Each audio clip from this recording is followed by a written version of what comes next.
Hello everyone, good morning, welcome back to my channel. তো তোমরা যারা যারা কালকে আমার বার্থডে ব্লগটা দেখেছো তারা খুব ভালো করেই জানো কী কী হয়েছে কালকে। আর যারা যারা দেখোনি অবশ্যই দেখে নাও, ডেসক্রিপশানে লিঙ্ক থাকবে। তো কালকে যেমনটা বলেছিলাম যে আজকে একটা জায়গাতে যাওয়ার কথা আছে, সেটা হচ্ছে অলটেয়ার কাপিলা যাব আজকে আমরা। গত বছর মানে 2023-এ আমার বার্থডে থেকে আমরা প্রথম 5 স্টারে যাওয়াটা স্টার্ট করি, তারপর থেকে এখন অবধি এটা নিয়ে আমাদের 7 নম্বর 5 স্টার হবে। তো মোটামুটি যা যা গেছি সমস্তটা তোমাদেরকে দেখিয়েছি। তো আজকে সেরকমই 7 নম্বর 5 স্টারে যাবো আর দেখাবো তোমাদেরকে কি আছে না আছে। আর কাপিলাতে একটা ইনফিনিটি পুল আছে, মানে ওটা কাপিলার নয়, ওটা আর কি অলটেয়ারের প্রপার্টি, বাট ওটা অ্যাক্সেস তোমরা তখনই করতে পারবে যদি তোমরা হোটেলে থাকো বা যদি জিম করো, দেন তোমরা পুলটাকে অ্যাক্সেস করতে পারবে। নাহলে শুধু যদি তোমরা ক্যাফেতে যাও বা রেস্টুরেন্টে যাও তাহলে কিন্তু পুল অ্যাক্সেস করতে পারবে না। বাট ওটা ইনফিনিটি পুল যেহেতু নিশ্চয়ই তোমাদেরকে আমি দেখাবো। আর আমার ইচ্ছে আছে যে যদি কখনো ওখানে একদিন স্টে করি, বাড়ির লোকের পারমিশন যদি পাই, তো স্টে করলে নিশ্চয়ই পুলটা আমি অ্যাক্সেস করবো। আমার খুবই ইচ্ছে, যদি পারি তোমাদেরকে দেখাবো, কারণ ওইটা আরেকটা ক্যাফের মধ্যে দিয়ে যেতে হয়। সো যদি আমি যাই তোমাদেরকে দেখাবো। তো চলো, স্নান টান করে এসছি, এখন আগে ফাটাফাট রেডি হয়ে বেরোই, বাকি কথা এই রানী কালারের জুতোটা পরে বেরিয়েছিলাম, বাড়ি থেকে 2 পা বেরোতে না বেরোতেই জুতোটা প্রবলেম করতে শুরু করে দিয়েছে। রিক আবার সেই জুতো নিয়ে বাড়ি গেছে, অন্য আরেকটা জুতো নিয়ে এসছে। এই জুতোটা আমি মিশো থেকে 870 টাকা দিয়ে কিনেছি, এত ফালতু, দেখতে সুন্দর বলে কিনেছিলাম, বাট 3 দিন পরেছি মাত্র আমি আমার জীবনে, তার মধ্যেই জুতোর হিল টিল খুলে রং টং চটে গেছে।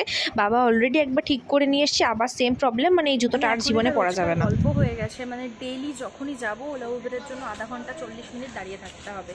ফার্স্ট উবেরটা ক্যান্সেল করলো, সেকেন্ড উবেরটা আসছি বলেই যাচ্ছে, জানি না এখন হুটপাট ওরা ক্যান্সেল করে দেয়, মানে কোনো কনফার্মেশন নেই, কিছু নেই, ক্যান্সেল করে দেয়। ফার্স্ট উবেরটা ফট করে ক্যান্সেল করে দিল, সে দাঁড়িয়েই আছি, যার জন্য বাড়ি থেকে বুক করলাম যে যাতে দাঁড়িয়ে থাকতে না হয়, কারণ ডেইলি এসে দাঁড়িয়ে থাকি, ওরা তো 1 সেকেন্ডও দাঁড়ায় না। তো এখন ফার্স্টটা ক্যান্সেল করে দিল, এখন সেকেন্ডটা জানি না কখন আসবে, দাঁড়িয়েই আছি গরমের মধ্যে। ফাইনালি ক্যাব তো এলোই, আর ক্যাবে উঠেই রিকের পিকনিক শুরু হয়ে গেছে। Chips, cold drinks, Hajmola, chewing gum, জল সমস্ত নিয়ে এসে, যদিও জল আর চুইনগামটা আমি আনতে বলেছি আর কি, বাট এই চিপস উইপস চকলেট এগুলো ও এনেছে পিকনিক করার জন্য। বাড়ি থেকে নাকি ভাত খেয়ে বেরিয়েছে, তাও কাতলা মাছ দিয়ে। আবার ওর গাড়িতে উঠতে না উঠতেই খিদে পেয়ে গেছে। তো যাই হোক, বাম পাড়ে ঝাঁকুনি খেতে খেতে পেটের নাড়ি ভুড়ি পাকাতে পাকাতে যেই মধ্যমগ্রামটা ক্রস করলাম, ভাইরে ভাই কি জ্যাম! আর এত জ্যামে, মানে এক পা এগোচ্ছি তো জ্যাম, এক পা এগোচ্ছি তো জ্যাম। আর এদিকে আমার তো টেনশন উঠে গেছে যে মনে হয় সানসেট হয়ে যাবে পৌঁছাতে পৌঁছাতে, আর একবার যদি অন্ধকার হয়ে যায় আর ফটো তুলতেই পারবো না। আর অনেস্টলি আমার ফোনের ক্যামেরা এখন প্রচণ্ডই বাজে, আমার ফোন দিয়ে ফটো তোলা যায় না। তাও এখন রিকের ফোনটা সাপোর্টে আছে বলে, না হলে তো ভাই ফটো তোলার কোনো প্রশ্নই ছিল না আমার ফোনের এখন যা পরিস্থিতি হয়েছে। তো যাই হোক, তারপরে আমরা পৌঁছিয়ে গেলাম হচ্ছে অলটেয়ারে। যে আম্বুজা নিউ টিয়ারের বিল্ডিংটা রয়েছে সেটাতেই রয়েছে, আর এখানে ক্যাব আমাদেরকে নামিয়ে দিল। দেন আমরা ঢুকে যাচ্ছি, আর তোমরা দেখো এখানে সমস্তটাই কিন্তু মানে অ্যারো দিয়ে মেনশন করে বোঝানো রয়েছে কোথায় কি যেতে হবে। 90th ফ্লোরে গেলে তোমরা পাবে হচ্ছে রিসেপশন। তোমরা যদি 90th ফ্লোরে এলিভেটর থেকে নামো তো একটু আর কি ঘুরে উপরে উঠতে পারবে, একটু দেখতে দেখতে আর কি যেতে পারবে। আর 20th ফ্লোরে রয়েছে হচ্ছে কাপিলা, রেন্দেভুস, জিম টিমগুলো রয়েছে। আর 21st ফ্লোরে রয়েছে ব্যাঙ্কুয়েট, যেটাতে তোমার কোনো কাজ নেই, আমারও কোনো কাজ নেই, যখন বিয়ে হবে তখন কাজ হবে। এনিওয়ে, এখানে বিয়ে করার মতন পয়সা আমার কাছে নেই। 5 স্টার হোটেল এটা একটা। যেমনটা বললাম যে অলটেয়ার হচ্ছে একটা 5 স্টার হোটেল, আর তারই প্রপার্টি হচ্ছে, মানে তারই একটা স্কাইবার হচ্ছে কাপিলা। এখানে তোমাদের একটা মোস্ট ইম্পর্ট্যান্ট কথা আমি বলছি, ভালো করে শোনো। এখানে কিন্তু পাশে শুধু কাপিলা একা নেই, তার পাশে রেন্দেভু বলে আরেকটা রয়েছে। তো অনেককেই আমি দেখেছি যে কাপিলা ভেবে তারা রেন্দেভুজে ঢুকে যায়। অনেকের ফটোতে বা ভিডিওতে আমি দেখেছি যে কাপিলা তারা বলছে, হয়তো তারা বুঝতে পারেনি কারণ নাম আলাদা করে মেনশন করা থাকে না বলে অনেকে রেন্দেভুজে ঢুকে যায়। বাট আমি তোমাদেরকে প্রপারলি দেখাচ্ছি যে তোমরা কোন থেকে কাপিলা, মানে কোন দিক থেকে কাপিলাতে এন্ট্রি নিতে পারবে। রেন্দেভুজটা হচ্ছে একটা ফাইন ডাইন রেস্টুরেন্ট, প্লাস ওটা ওর নর্মাল একটা স্কাই লাউঞ্জ। আর কাপিলা হচ্ছে এটা একটা স্কাই বার, ঠিক আছে?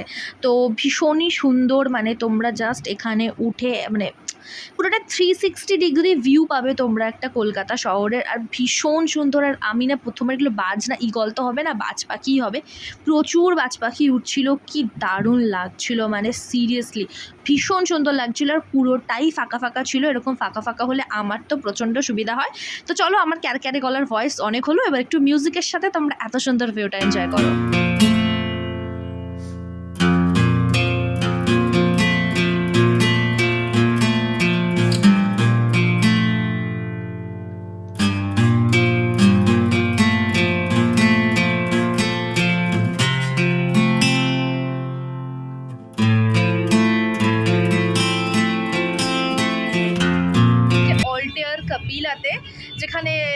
মিউজিক বাজছে, সো আমি জানি না আমি কতক্ষণ কথা বলতে পারবো, বাট কোনো অসুবিধা নেই। বাড়িতে গিয়ে সুন্দর করে সমস্ত ডিটেলস ঘরে বসে আরামসে ভয়েস ওভারের মাধ্যমে শুনে নিতে পারবে। আপাতত ভিডিওটা এনজয় করো।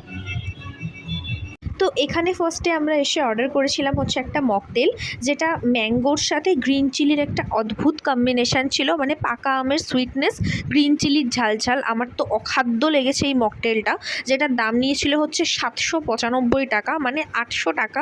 আমি আমার লাইফে কখনো 800 টাকা দিয়ে মকটেল খাইনি।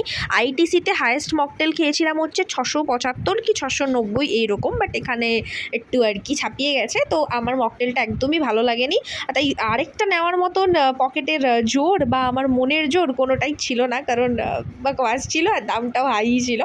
আর নেক্সট ছিল হচ্ছে যে আইটেমটা, সেটাকে পাতি বাংলা ভাষায় আমি বলছি, এটা হচ্ছে চিকেন রোল, নাথিং এলস। খেতে সত্যি খুব ভালো ছিল, ভেতরে মালাই চিকেন ছিল, বাট পাতি বাংলা ভাষায় এটা ছিল চিকেন রোল, যেটার দাম নিয়েছিল 700 টাকা, যেটা বাইরে 80-90 টাকা দিয়ে খাই, বাট এখানে 700 টাকা। খেতে ভালো ছিল, বাট দামটা তো বুঝতেই পারছো। তারপর হয়ে গেল সন্ধে, আর বিশ্বাস করো সন্ধ্যের সময় কি যে দারুণ লাগছিল ভিউটা, মানে কি বলবো, সারা কলকাতাকে দেখে মানে অসাম লাগছিল ভিউটা। আমার দিনের বেলা এটাই বলতে চাইছিলাম যে আমার দিনের বেলার থেকেও রাতের বেলা ভিউটা দেখতে বেশি সুন্দর লাগছিল। আর এরপরে আমি একটা মিউজিক দিয়ে ইউটিউবে আপলোডও করে দিয়েছিলাম ভিডিওটা, যেটাকে আমার সাথে সাথেই ডিলিট করতে হয়, তার কারণ কপিরাইট পড়ে যায়। আমি জানি না কেন, মানে আমি ইনশর্ট থেকেই এডিট করি, তোমাদের আগেও বলেছি ইনশর্টের মিউজিকগুলোই নিই, তাও যে কী করে কপিরাইট পড়ে যায়, যার জন্য আমি কোনো সুন্দর সুন্দর মিউজিক দিতে পারি না। আমার গলাতে আমার ক্যারক্যারে গলারই ভয়েস দিতে হয়। শুরু হয়ে গেল ঝমঝমিয়ে বৃষ্টি। কিছুক্ষণ বৃষ্টিতে ভিজেছি, চুল টুল পুরো ভিজে গেছে। তারপরে ভাবলাম না আর ভেজা যাবে না, এবারে ভেতরে যেতেই হবে। তো চলো ভেতরের অ্যাম্বিয়েন্সটা তোমাদের একবার দেখিয়ে দিই। এটা ছিল হচ্ছে বার এরিয়া।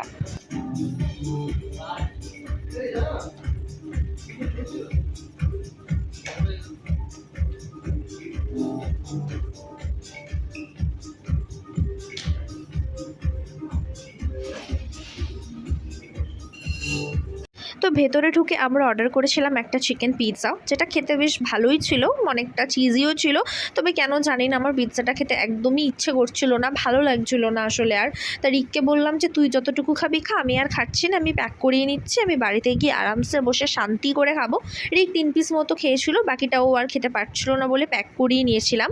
আর তারপর হচ্ছে বিল ঠিল দেওয়ার পরে ওরা তোমাদের একটা নোট দেবে, মানে যেটা ফিল করতে দেবে যে ওদের ক্লিননেস, সার্ভিস, ফুড কোয়ালিটি, কী তোমরা সাজেস্ট করতে চাও বা কী বিষয় ওরা আরও ইমপ্রুভ করতে পারে, সমস্তটা তোমাদেরকে ফিল করতে হবে। কী কমেন্ট আছে তোমাদের সব ওখানে লিখতে হবে। দেন বাই দ্য ওয়ে একটা কথা তোমাদের বলে রাখি, ওরা 177 টাকা করে সার্ভিস চার্জ কাটছিল। আমরা সব যে কোনো জায়গাতে গেলেই সেলফ সার্ভই করি, আমরা নিজেরাই নিজেদের মতো সার্ভ করে দিই, কারণ ফটো ভিডিও করার থাকে, বাট তাও প্রত্যেক জায়গাতে সার্ভিস চার্জ দিতেই হয়। তো যাই হোক 177 টাকা সার্ভিস চার্জ ছিল। আর বলে রাখি, এখানে তোমরা যদি দুজন আসো তাহলে 3 থেকে 4 হাজার টাকা নিয়ে আসতে হবে। যদি তোমরা এরপরেও ককটেল অ্যাড করাও তাহলে সেটা তখন 5-6, বা তোমরা যেরকম পরিমাণে খাবার বা ককটেল নিতে চাও তো বিলটা তার উপর ভ্যারি করে। এবার দুজন যদি আসো খাবার আর মকটেল খেতে চাও তো 3 থেকে 3,500 থেকে 4,000 টাকা তোমাদের এখানে নিয়ে আসতে হবে। তো এই ছিল ব্যাপার। তারপর আমরা বেরিয়ে গেলাম। তো ফুড বিল, তার উপর সার্ভিস চার্জ, তার উপর SGST, তার উপর CGST, তো সব নিয়ে বিল হবে। আশা করি তোমাদের আমি সমস্ত ডিটেলস দিতে পেরেছি। এত ডিটেলসে হয়তো কেউ বলে না যতটা আমি তোমাদেরকে ডিটেলসে বলি। 1 ঘন্টা হয়ে গেল দাঁড়িয়ে দাঁড়িয়ে, উবেরের কোনো পাত্তাই নেই, কিচ্ছু পাচ্ছি না। 1 ঘন্টা দাঁড়িয়ে রইলাম জাস্ট। মানে এই জায়গাটা যে এরকম ব্যাকওয়ার্ড কী করে বুঝবো, মানে আমি ভাবতেই পারছি না যে এখান থেকে কিছু পাচ্ছি না। আরে কিছু না পাই দূর, কি বাট উবের পাচ্ছি না। বাসগুলোর এমন সিচুয়েশান, মানে লোকজন ওই যেখান দিয়ে ওঠে না ওইখানে দাঁড়িয়ে ওইখানে ঝুলছে বাসের, এরকম সিচুয়েশান। এখনও অবধি উবেরের কোনো পাত্তা নেই, মানে কিচ্ছু নেই। মানে বুঝতে পারছি না এটা আমি কোথায় চলে এলাম। মানে আমার এখন মানে অবাক লাগছে ভাবতে যে কোথায় চলে এলাম, যেখানে উবেরই মানে ড্রাইভার গাড়ির সাথে কানেক্টই করতে পারছে না। উবের অবধি কোথায় মনে হচ্ছে যেন ফোন শেষ প্রান্তে চলে এসেছি। নতুন করে দেখো আরেকটা উবের বুক করছি, যেটা মানে ড্রাইভারের সাথে কানেক্টই করতে পারছে না। এটা তো এলো না, ওয়েট করে আপনাই ক্যান্সেল করে দিল। এখান থেকে জল কিনে এখানে এখন বসে আছি। আরেকটা উবের বুক করলাম, এবার জানি না উবেরটাও শেষ অবধি ক্যান্সেল করবে কিনা। মানে সিরিয়াসলি মানে এতটা মানে হ্যাপোজিটের মধ্যে পড়া, মানে এতটা প্রবলেম। আজ অবধি এত জায়গাতে এসেছি, তোমরা দেখেছো আমি কম তো ঘুরি না, মানে কোনো দিন কোনো জায়গা নিয়ে সেক্টর 5-এ দাঁড়িয়ে এত প্রবলেম হচ্ছে, ওলা উবের বাস অটো কিচ্ছু পাচ্ছি না, মানে ভীষণ প্রবলেম হচ্ছে। সেই কখন বেরিয়েছি, এখন বাজে 8:30, আমরা বেরিয়েছি 7:30টার সময়। না 7:30 না, 7:30টার আগে বেরিয়েছি, না 7:30টার আগে বেরিয়েছি, এখন অব্দি এখান থেকে কিচ্ছু পাওয়া যাচ্ছে না, মানে টায়ার্ড হয়ে গেছি। এবার জানি না যে মানে এই উবেরটাও ক্যান্সেল হয়ে যাবে কিনা, ভাবতে পারছি যে এইখান থেকে কিছু পাওয়া যাবে না, মনে হচ্ছে না কোন প্রান্তে আছি, এমন কোনো প্রান্তে চলে এসেছি যেখান থেকে কিছু পাওয়া যাবে না। সেক্টর 5-এর এটা কোথায় আমি জানি না, আমি চিনি না এটা কোন জায়গা। তো সেক্টর 5-এর কোনো একটা জায়গা এটা, যেখানে অলটেয়ার রয়েছে। তো এখান থেকে কিচ্ছু পাচ্ছি না। যারা তোমরা পাবলিক ট্রান্সপোর্ট ইউজ করছো, তারা তোমরা ভাই আমি কী বলবো, নিজেদের গাড়ি বা স্কুটি বাইক নিয়ে আসো প্লিজ।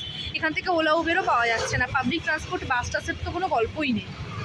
অলটেয়ারের বাইরে আমরা অনাথের মতন বসে আছি, রাস্তাঘাট বলতে গেলে ফাঁকাই। তো একটা জেঠিমার দোকান থেকে জল কিনেছিলাম, সেই জেঠিমা বারাসাতেই থাকে, তো সেই জেঠিমার সাথেই গল্প করছি। আর ফাইনালি 1.5 ঘন্টা পরে উবের পেয়েছি। আর ঘেমে আমার চুলের অবস্থা দেখো, মনে হচ্ছে স্নান করে উঠেছি। ভাই আমি আর এই দিকে আসছি না অনেস্টলি। তারপর আবার পড়লো জ্যাম, তো এই জ্যাম ঠেলতে ঠেলতে ঠেলতে ঠেলতে কোনো রকমে পৌঁছালাম। বহুত টায়ার্ড হয়ে গেছি।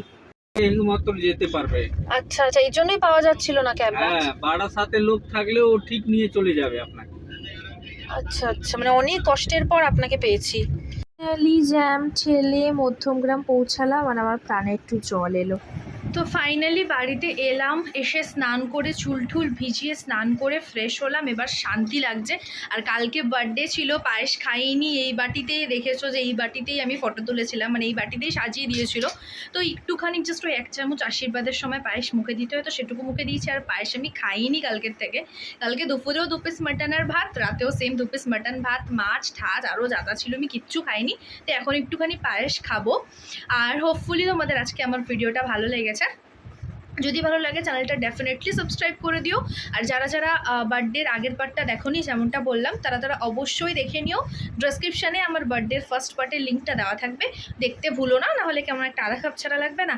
আর আজকে প্রচণ্ড টায়ার্ড হয়ে গেছি, মানে ওইখানে গিয়ে যে এইভাবে প্রবলেম হবে ক্যাব পেতে, ভাই এত প্রবলেম জীবনে এতবার এত জায়গায় গেছি, এরকম ক্যাব নিয়ে প্রবলেম কোনো জায়গায় হয়নি। তো যাই হোক, বার্থডে করে সেই পরশু দিন থেকে চলেছে, পরশু দিন রাত 12টা থেকে শুরু হয়েছে, মঙ্গলবার থেকে, আজকে বৃহস্পতিবার। তো অনেক হলো, হার আমি পারছি না, প্রচণ্ড টায়ার্ড। কালকে হয়তো চোখের ডাক্তারের কাছে যাব, আবার পরশু দিনই পরীক্ষা। আর ভাল লাগে না, তো আবার পরশু দিনই পরীক্ষা, হাত ব্যথা হয়ে গেছে।